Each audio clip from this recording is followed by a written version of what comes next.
Hello. Okay, so we're back again on 40 Weeks Men, talking about parenting together. Trying to think about the second point that we sort of talked about, didn't we?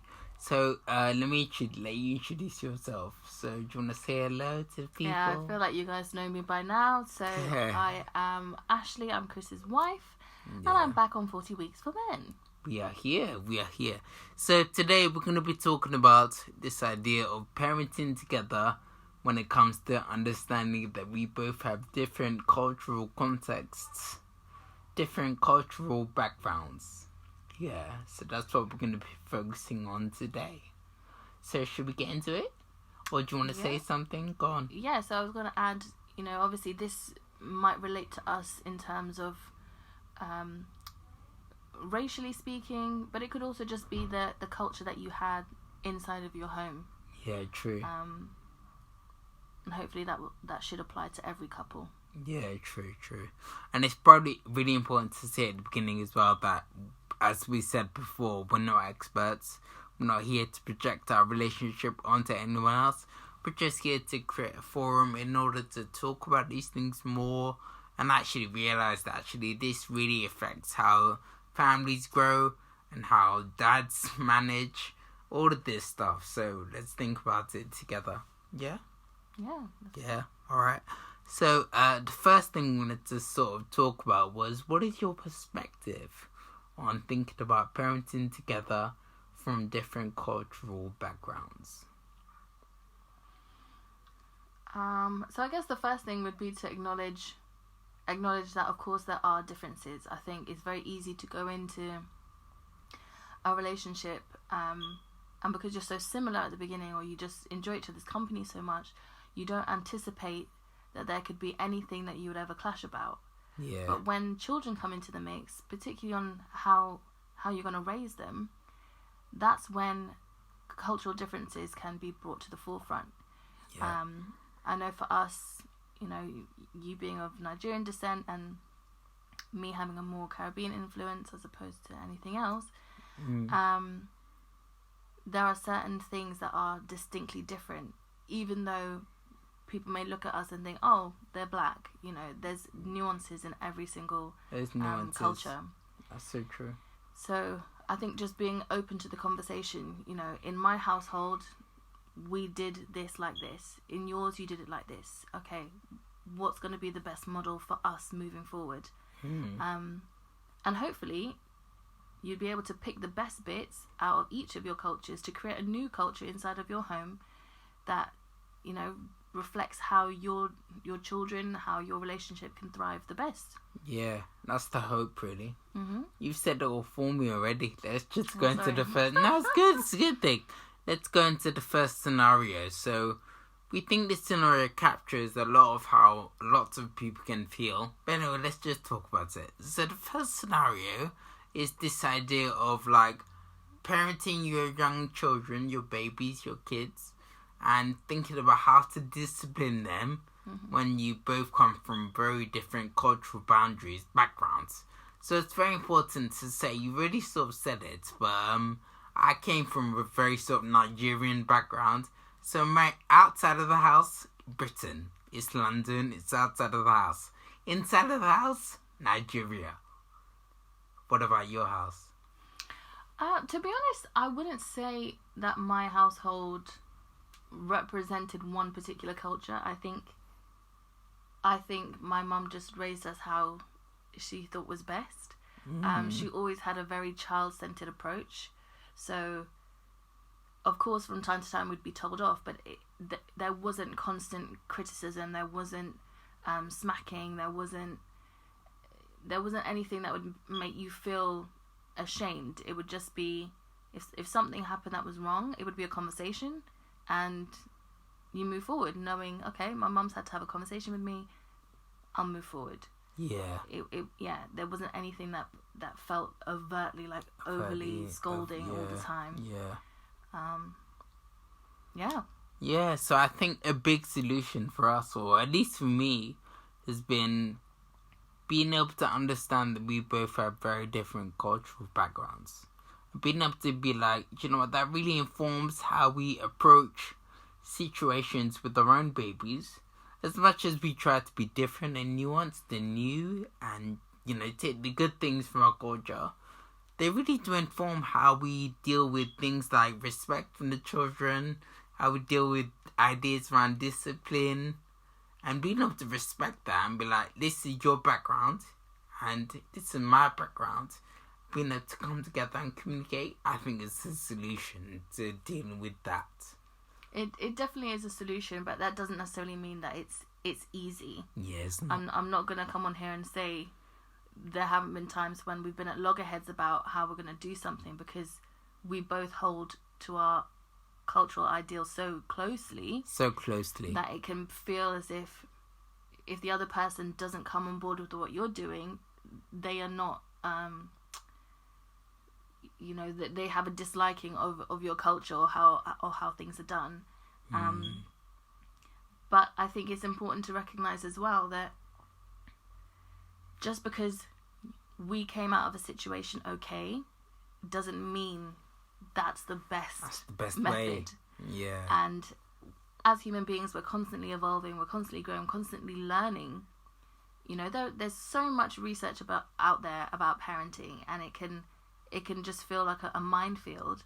But you will know when you're seeing your children, seeing how they respond to certain things. That's your evidence of whether things need to continue or whether things need to be scrapped. And I think sometimes we need to kind of let go of culture a little bit in order to create environments that allow you to parent the best way you can parent, and not just continuing cycles because that's what you had growing up.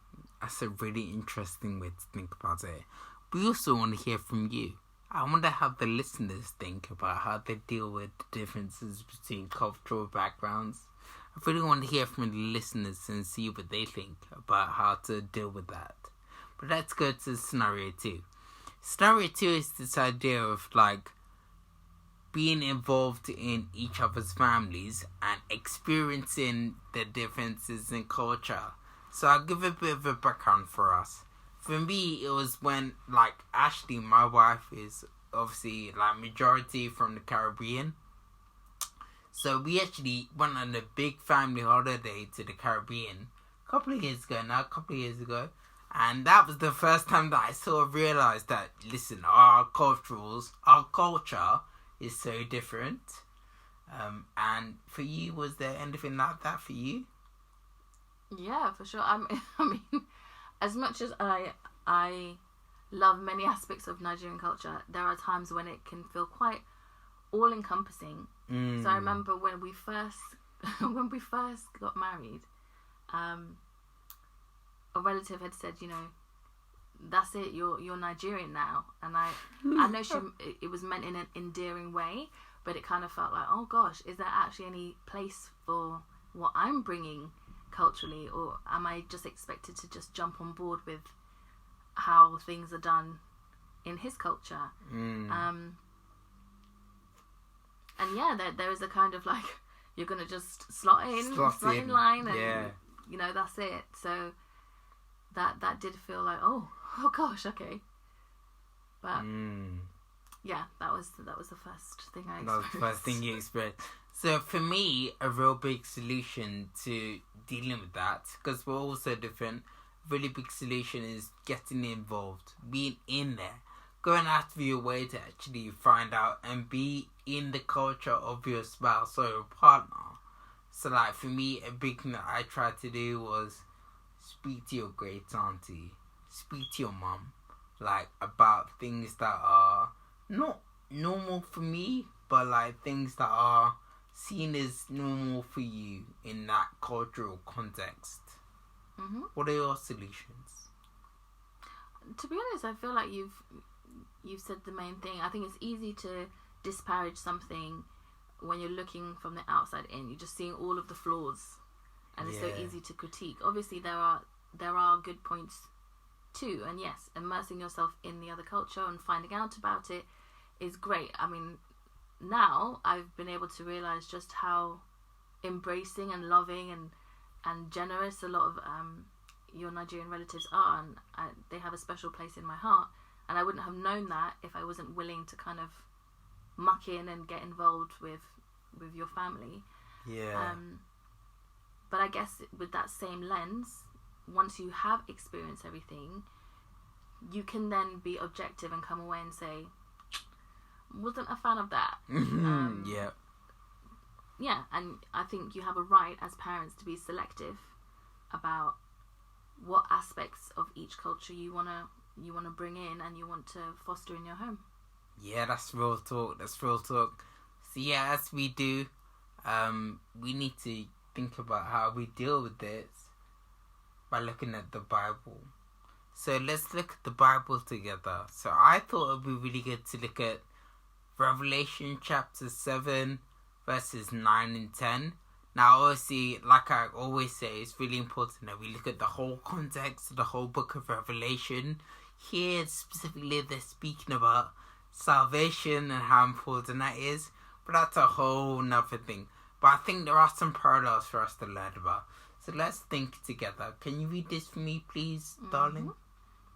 After this I looked, and behold, a great multitude that no one could number, from every nation, from all tribes and peoples and languages, standing before the throne and before the Lamb, clothed in white robes, with palm branches in their hands, and crying out with a loud voice, Salvation belongs to our God who sits on the throne and to the Lamb.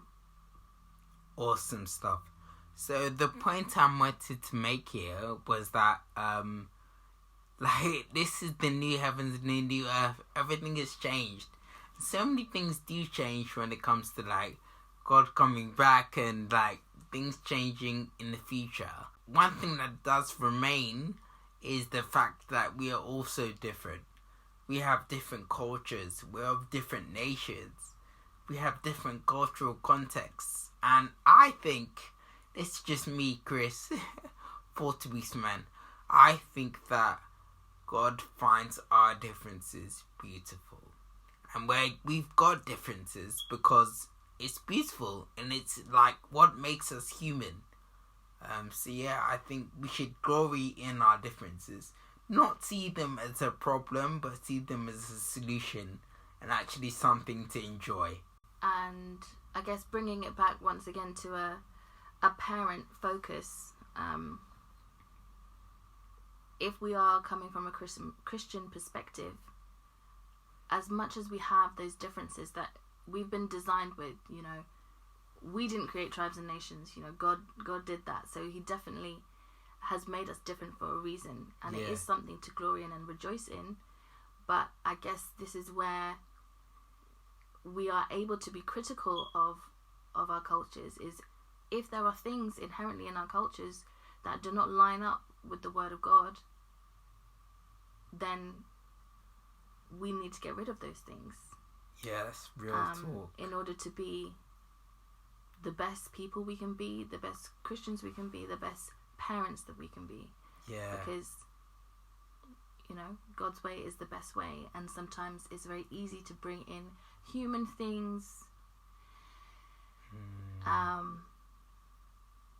that it doesn't always line up. So, yeah, keeping that focus on God, that yes, we have our differences, and yes, those can be wonderful, but if those differences draw us away from God and draw our children away from God, then we can be critical in letting those things go if necessary. Real talk. Parenting together. Oh, what a journey.